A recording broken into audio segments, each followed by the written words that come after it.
really cater to each other's inner child, because when you healing each other's inner child, the relationship will continuously flourish because y'all will feel safe on an internal level, deeper than the intimacy and all of that. This is like a safe space. Hey y'all, welcome to a new episode of the 5-Star Coach, where you live a 5-star life if you take the advice. I'm Coach D, aka Venus as a boy. Here are my 5-star tips for my 5-star ballers out there. So this is the third episode of the 4-part Valentine's Day series. Not really a series, it's just whatever. But today we're gonna be talking about relationship advice and how to maintain that, how to keep that alive, right? So let's go ahead and get into this.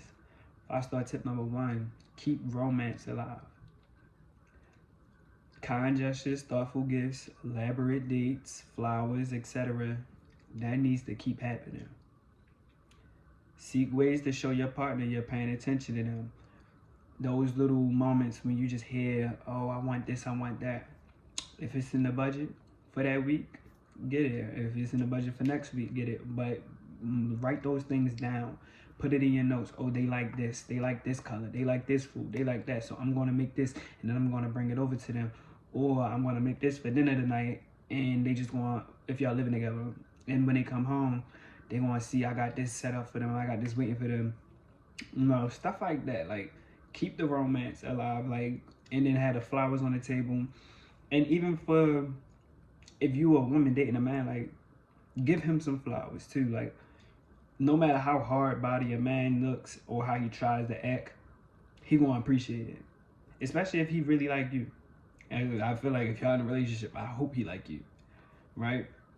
But how you get them is how you keep them. Keep the intention to woo them in your mind at all times. Oh, I want this person to love me down. I want them to be excited to see me. I want them to have the same feelings that they had at the beginning. I don't need nothing going stale, nothing getting stagnant. It needs to keep growing. Like I said, elaborate dates. Not just a quick little, let's go out to eat. No. Let's go to a rage room. Let's go to a indoor trampoline place. Let's go to a amusement park. And then on top of that, then let's go somewhere else. Let's go places. Let's travel. Let's do a whole lot. Like, make sure the romance stays alive. And while you in these places, you know, kissing on the hand, kissing on the cheek, forehead kisses, all those type of cute romantic things. Let that keep being done over and over and over again. And both sides need to be actively romanticizing each other. Romancing each other, I should say. But that's what I said earlier. Like, even women, get your man some flowers. You hear him talk about he wants certain things, put that in the cart. Get that, ship that to his house. Oh yeah, you got a package. I got a package coming to your place. I didn't want it to come to mine. I wanted to go to yours. Do you want something like that? Tell him like, oh, go ahead, open it up for me so I can see what it look like on FaceTime, and then watch his face. You got the shoes I wanted. You got this I wanted. You got that. You know, stuff like that. That's a little quick. Ooh. That's something I just came up the top of the dome too. That's some cute little stuff right there. Oh, I just shipped it to your place because you got this going on. You got this, you know, those some apartments got those shipping rooms, so you ain't got to worry about nothing getting stolen. You can just do that whole time. It's really for you. Surprise. It's just a regular Tuesday too. You know, make every day special. Keep the romance alive. Now, 5-star tip number 2, nurture each other's inner child.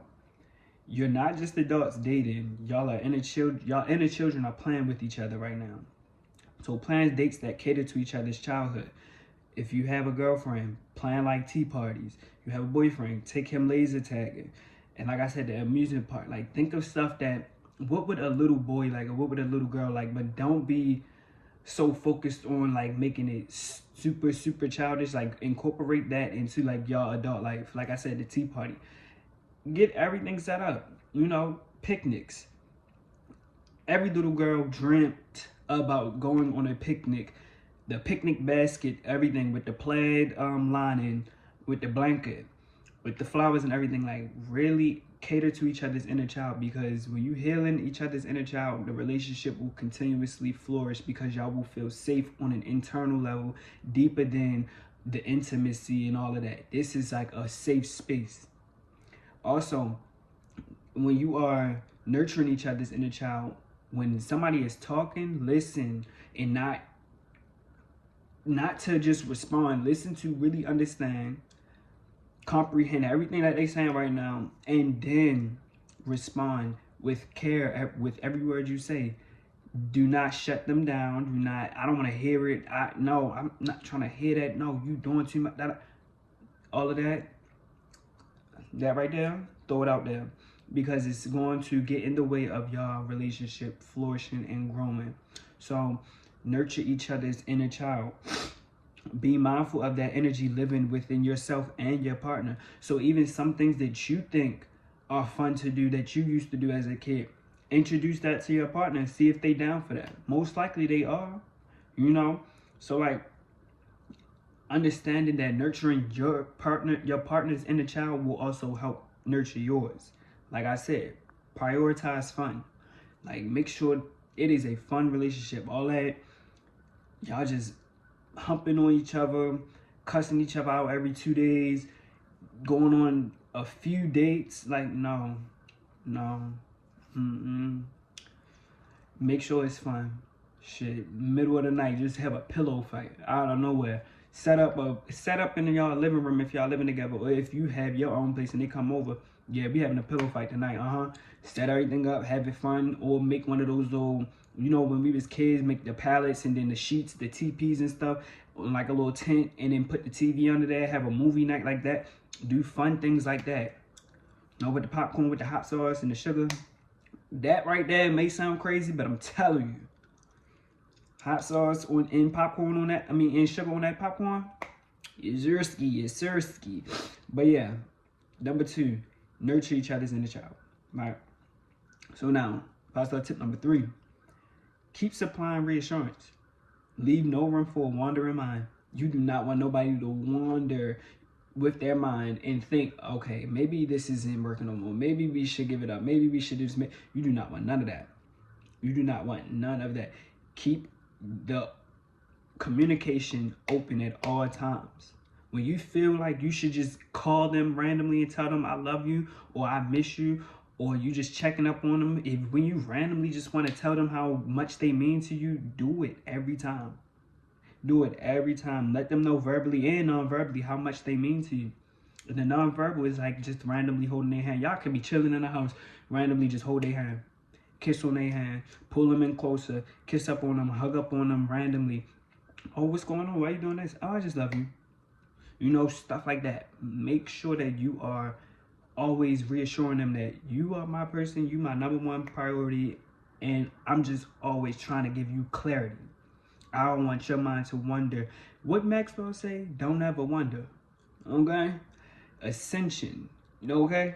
Make that the theme song of like the relationship. Don't ever wonder. I'm here. I don't want to go nowhere else. I want to be with you. What Beyonce say? I'd rather be with you, because I'm just singing every song, but like, for real, make sure you really reassure your person, like, look, I want you and I want you only. Regardless if they asking for it or if you feel it's necessary, it's always necessary to reassure your person.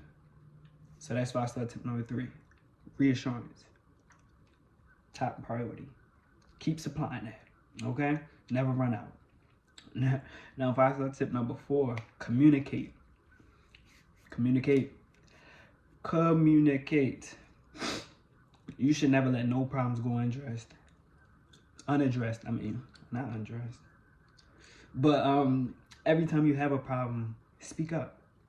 Every time you have a boundary that need to be set, say it. Do not bite your tongue or feel like if I say this is going to ruin the relationship. You already putting that energy out there. The relationship probably already ruined.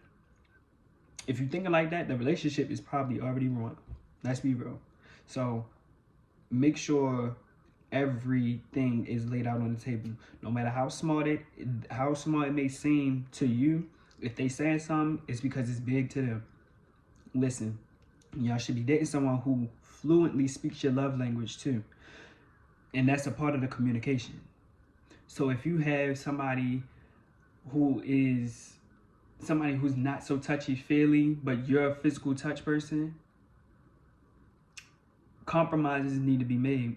Or a conversation needs to be had about how y'all gonna move forward. Because if that's really something you need that. You know, if your love language is acts of service, but no services are being acted on, communicate that. Conversations need to be had. You like gifts. You're a gift giving love language. It's quality time. Whatever it is, words of affirmation. Make sure that you are speaking up and communicating that. You never want to let nothing go unsaid. Because some things go unsaid, then resentment gets built up. And now you singing, I know she was attractive, but I was here first. Been riding with you for 6 years. Why did I deserve? You know? So, keep that communication open. And hold up, first, before I say this part, mind your words too. Talk like you care about them. Speak with nothing but respect on your tone and your words. Okay? Now, what I was about to say was, that's just who I am, that will keep you lonely. Don't shout or shut down. Just remain open and soft and willing to change. Oh, that's just who I am? Well, that's just who you're going to be single. Simple. Stop. And even when you dating somebody, that was me talking to you, but if you dealing with somebody who says that's just who I am, you got to let them go. Because it's going to stay stagnant. It's going to be no growth. It's going to stay exactly where it's at in a relationship. And then what? Nothing. It will never be any progress. It will never be any compromises on their end. It's going to be just you getting the short end of the stick all the time. And that's not fair. So that's just who I am. When you hear that, you see that, run out of it. Or that one, tell them jump out of that. You know, period. Like, it's no ifs, ands, or buts about it. Okay? All right, now, 5-star tip number 5. Be individuals. Y'all don't need to be doing everything together. They going outside, you do not need to go with them. They going to the market, you don't need to go with, well, no. Because sometimes you might want to get your own cereal. You might see something that might, oh, I want this time instead of that. So, yeah, that's cool. But, like, when they going to hang out with their friends and stuff, let them do that. When if y'all live together, if you had hobbies before they came, keep those hobbies up. You a knitter or you sew, keep sewing and knitting. If they play the game, let them play the game. But also make sure it's a balance too. You know, but support each other's independence. Y'all don't need to be doing every damn thing together, conjoined at the hip. That is unhealthy, and that is a quick way to get burnt out and overstimulated. Now the relationship is damaged because of that. Because y'all want to be around each other, but at the same time, y'all still are individual people. Some people might not want to say it out loud, but they really are feeling like, damn, I feel suffocated. I want to let this person, like, move on, and not even move on, like, as far as, like, get away from me, but I want them to move their own way and do their own thing, but they want to be up on me. And sometimes it might be the other person might think, like, maybe they want this, and I'm just doing this, but really, I want to be over here. Y'all gotta, like I said, for step 5-star tip number 4, communicate. But support each other's independence. Don't neglect your friends or your family. You get in a relationship and now your friends don't hear from you no more, you a terrible person, period. You a terrible person. If you and your friends were always going out every Tuesday, that was your tradition, Taco Tuesday, and then you just get in a relationship and then you just neglect that, that's terrible. That's terrible. And when you are having these situations and events with your friends, stop trying to bring your boyfriend or your girlfriend. Leave them away. Leave them at the house. Like, keep living keep living the life you were living before, but, you know, respect your partner. Okay? All right, and now that is the end of 5-star coach. Oh, what? We're going to move on. As always, like, comment, subscribe, and share the content. And I will be here next week with next week's episode, next Friday. Why is this happening? I'll be here next Friday with another episode, as always. And bye, y'all.